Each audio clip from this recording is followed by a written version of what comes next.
Bem, com isso chegamos à última das 7 cartas das 7 igrejas do Apocalipse. Hoje então, capítulo 3, a partir do verso 14, a igreja em Laodiceia. A igreja em Laodiceia é uma das igrejas que saíram da divisão que aconteceu com Sardes, só que essa se tornou decadente. De todas as divisões que acontecem, sempre há uma que não segue os princípios de Deus. Essa, embora decaiu tanto a ponto de não ter espaço para Cristo, ele ainda chama de igreja. Ainda dá oportunidade de arrependimento e voltar a praticar as primeiras coisas. Ele começa dizendo: carta à igreja em Laodiceia. Ao anjo da igreja em Laodiceia escreve: essas coisas diz o Amém, a testemunha fiel e verdadeira, o princípio da criação de Deus. Ele diz então: essas coisas diz o Amém. A expressão Amém, quando ela acontece no final de uma frase, no final de um texto, significa assim seja. Mas quando ela está no começo de um texto ou de uma frase, Amém, ela quer dizer verdadeiramente. É inevitável o que vai ser dito, ou seja, o texto é verdadeiro, verdadeiramente.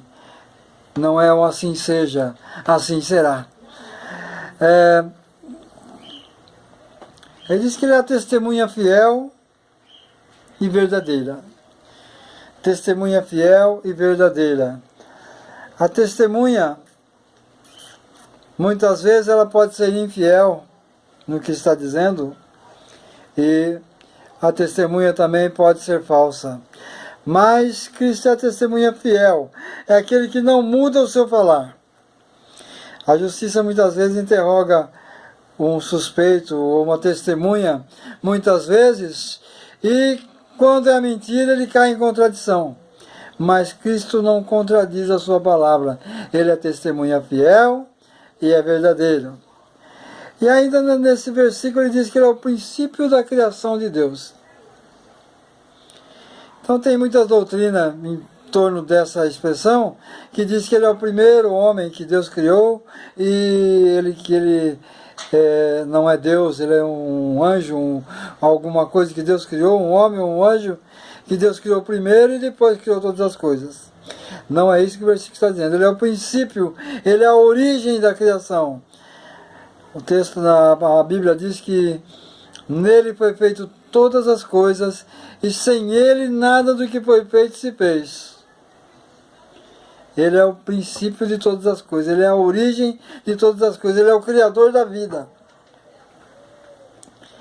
Deus é vida e Cristo é o criador da vida na terra.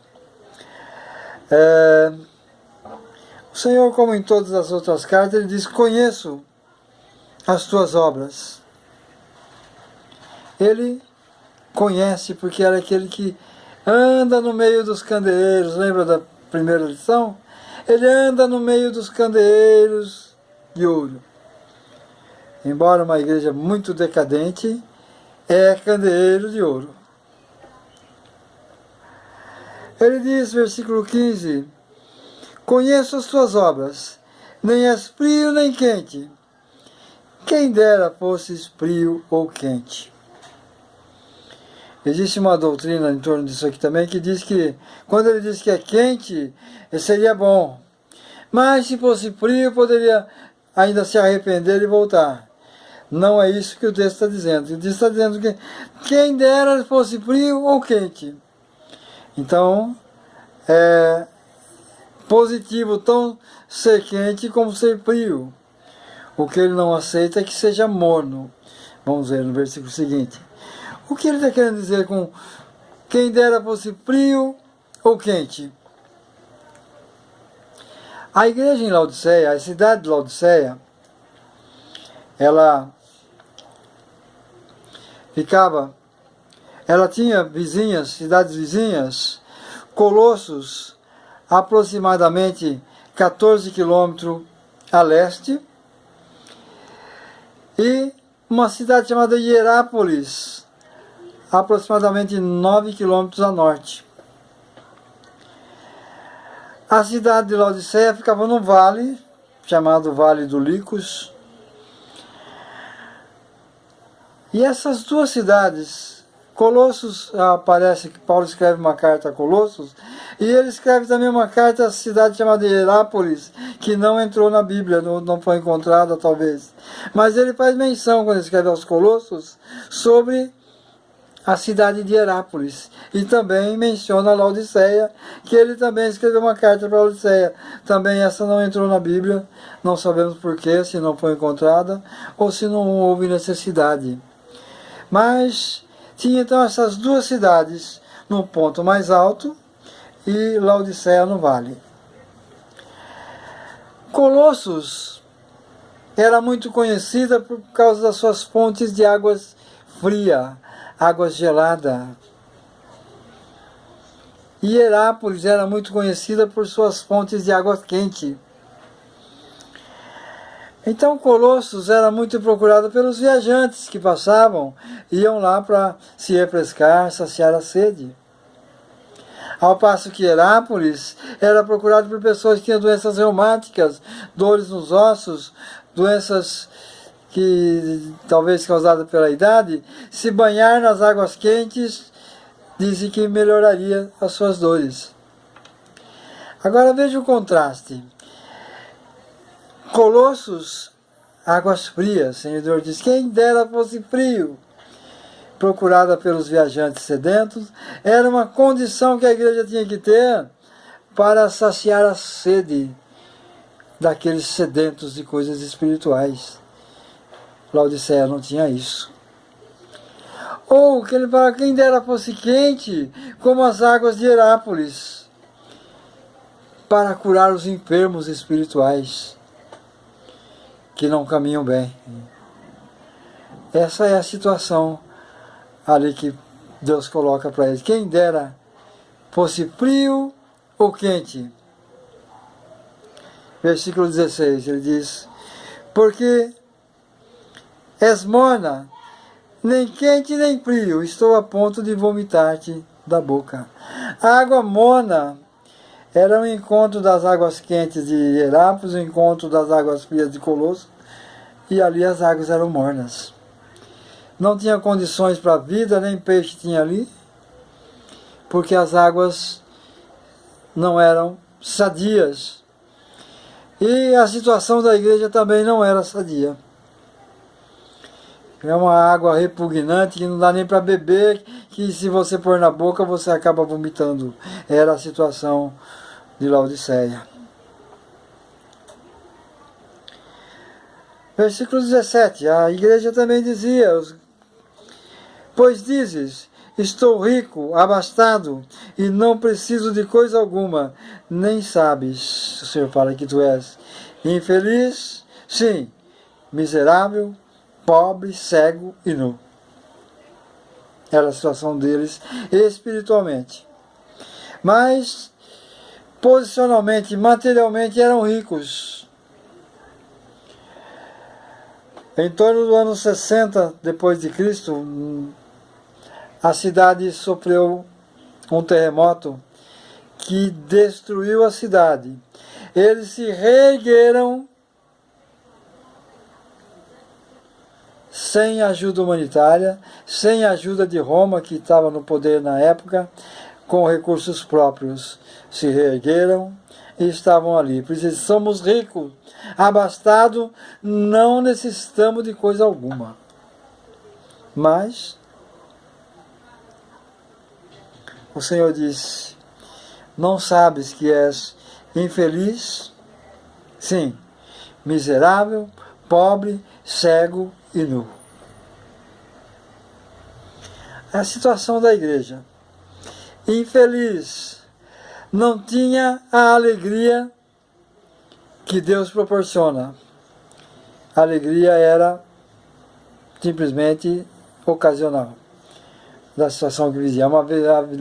Uma alegria passageira. Tudo é passageiro nesse mundo. Ele diz, miserável. O miserável é aquele que necessita da misericórdia de Deus. O miserável é aquele que é alvo da misericórdia de Deus. Mas eles não queriam. Pobre. Pobre todo mundo nesse mundo, todo humano nesse mundo é.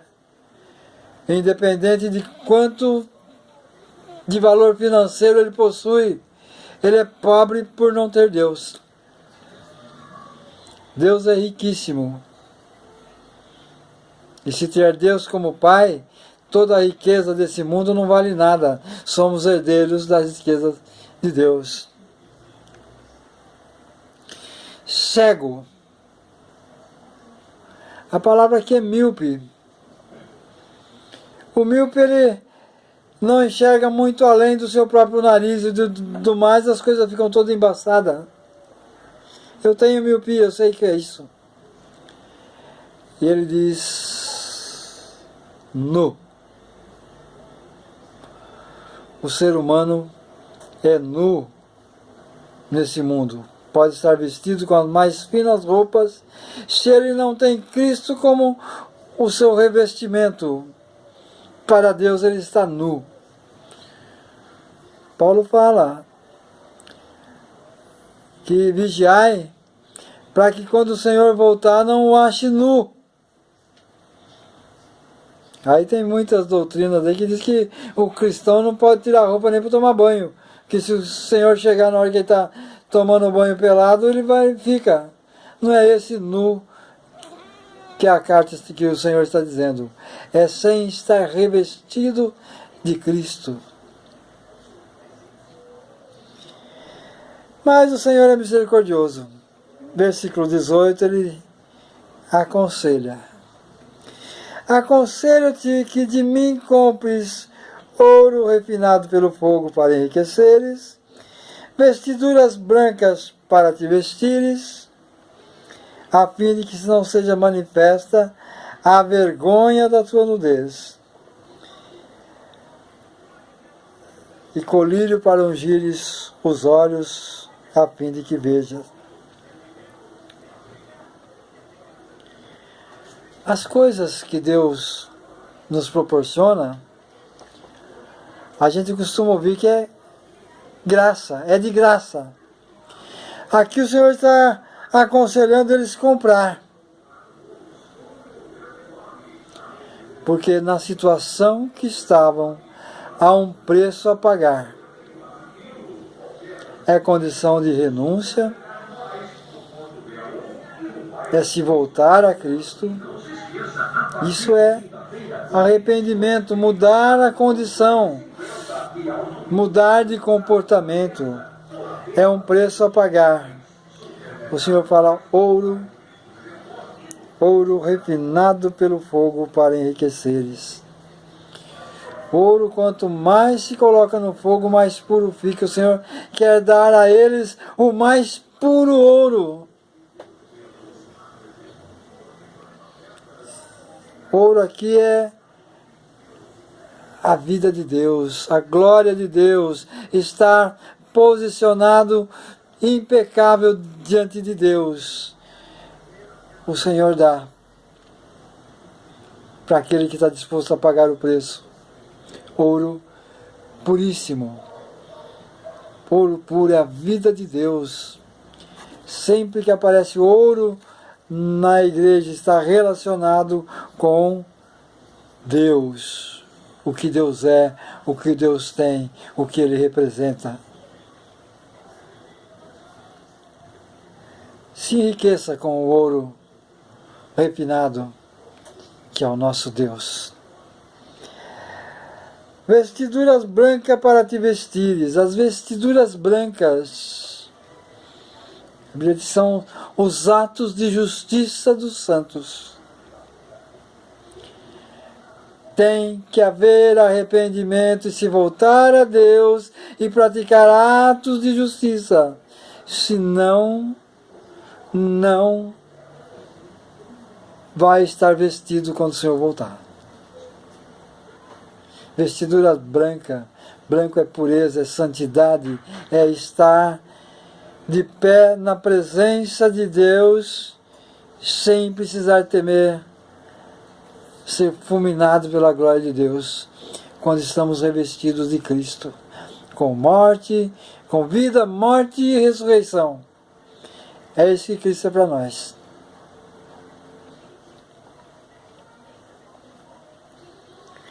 E tem que se vestir com vestiduras brancas para não ser manifesta a vergonha da nudez.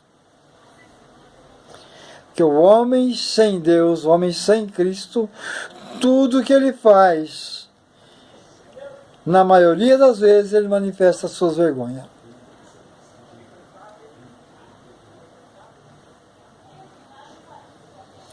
E ele fala de colírio para ungir-lhes os olhos a fim de que veja. Laodiceia também era rica, tinha no início dos tempos, uma fábrica de medicamentos, estavam desenvolvendo um colírio para aliviar certas enfermidades nos olhos. O Senhor fala, esse aí não serve para ver quem é que está falando, você precisa do meu colírio. O Senhor é aquele que abre os nossos olhos.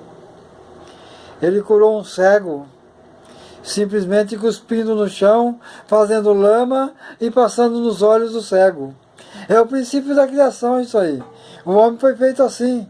E estava com defeito, ele consertou onde foi estragado pelo pecado. O Senhor tem o colírio verdadeiro para abrir os nossos olhos, para vermos as coisas espirituais que estavam ocultas pelo orgulho dessa igreja.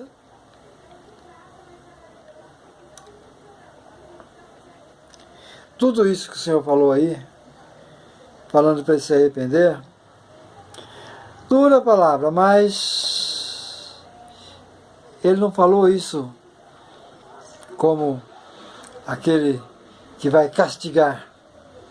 Castigados já estavam perdidos já. Versículo 19, ele diz, eu repreendo e disciplino a quantos amo. Embora depois de tudo isso, o Senhor amava eles. Que se não amasse, ele não tinha mandado essa carta para eles. O Senhor amava. O Senhor disciplina aquele que ama. E também quando a gente recebe uma disciplina de Deus, a gente entristece, mas a disciplina de Deus não é para tristeza, é para alegria, é para corrigir o curso da nossa vida. Ele diz, eu disciplino, repreendo e disciplino a todos quanto amo. Ele fala para eles, sê pois zeloso e arrepende-te. O Senhor foi muito enfático nisso aí. Seja zeloso e arrepende-te. Tudo que eu disse que você tinha que pagar um preço no versículo anterior, no 18, o ouro, as vestes, o colírio, tudo o que eu te prometi para você comprar, a chave está aí. Passa a zelar do que é santo e arrepende-te de onde está. É o preço a pagar.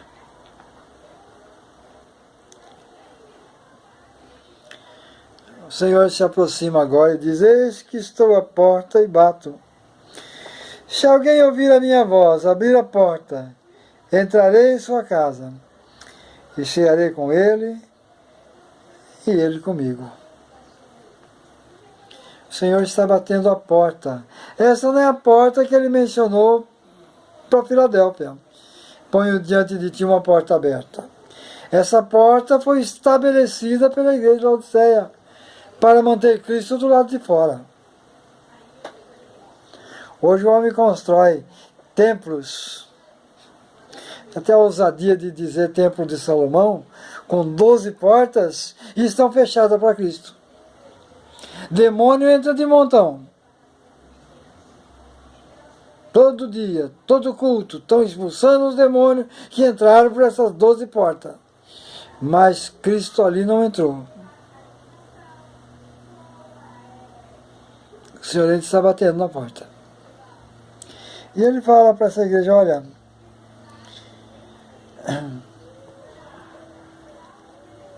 se alguém ouvir a minha voz, o Senhor é aquele que fala. Nós temos que ouvir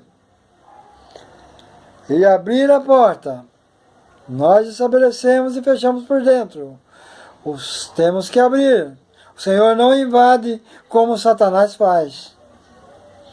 Ele fala que o bom pastor, ele entra pela porta das ovelhas. Ele não entra por outro lado como entra o ladrão e o salteador. Ele não invade a nossa vida.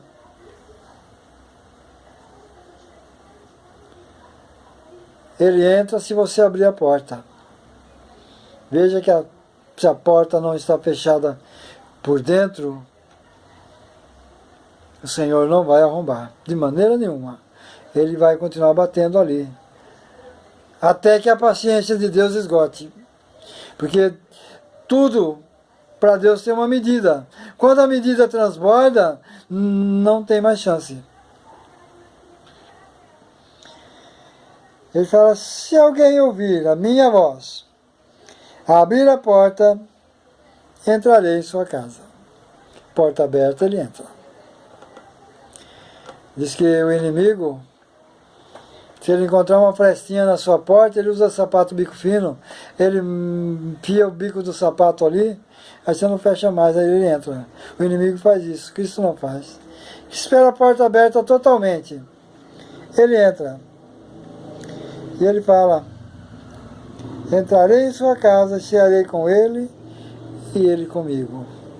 Cear, sentar à mesa, é comunhão íntima com Deus. Paulo fala que é o inimigo de Deus, aquele que é maldizente, que é blasfemo contra Deus. Ele fala, ele dá uma orientação aos seus irmãos. Com este, nem sentai e não comer com eles. Cristo quer entrar na nossa casa, sentar à nossa mesa e comer. Que uma vez, comprando o que Cristo tem, por meio do arrependimento, e abrir a porta para Ele, nós somos amigos. Queremos mudar. O Senhor vai sentar à mesa e cear conosco. Versículo 21. Ele diz, ao vencedor dar-lhe-ei sentar comigo no meu trono, assim como eu também venci e sentei com o meu Pai no seu trono. Quem tem ouvidos, ouça o que o Espírito diz às igrejas. Você tem ouvido para ouvir? Ouça. O Senhor está falando com você, comigo, com todos, em todos os tempos, em todas as épocas. O Senhor está falando, tem ouvido para ouvir? Ouça. Acate isso. Toma posse disso. O Senhor promete que aquele que vencer essa situação vai sentar com Ele no seu trono. Nós vamos ver um pouco adiante quem é que está sentado no trono. E com isso nós terminamos esta série de estudos. Nós vimos nos capítulo 1, a entronização do Senhor, como ele tinha o trono anterior. Nós vimos 2 e 3, agora a situação das igrejas, a situação que ele fala, quando ele falou para João, escreve as coisas que viste, as que são e as que virão depois desta. Nós já vimos então as coisas que são. A partir do capítulo 4 é coisas que vão acontecer depois. Essa é a situação da igreja enquanto a igreja está na terra. Capítulo 4 em diante é acontecimento depois que a igreja for arrebatada. Não dá para conciliar isso com a história passada. A história passada está aqui nas igrejas. O que vem depois do capítulo 4 é futuro. Ele fala no capítulo 4, só para terminar, ele fala para João subir, que ele vai mostrar as coisas que devem acontecer depois das coisas que são. Amém?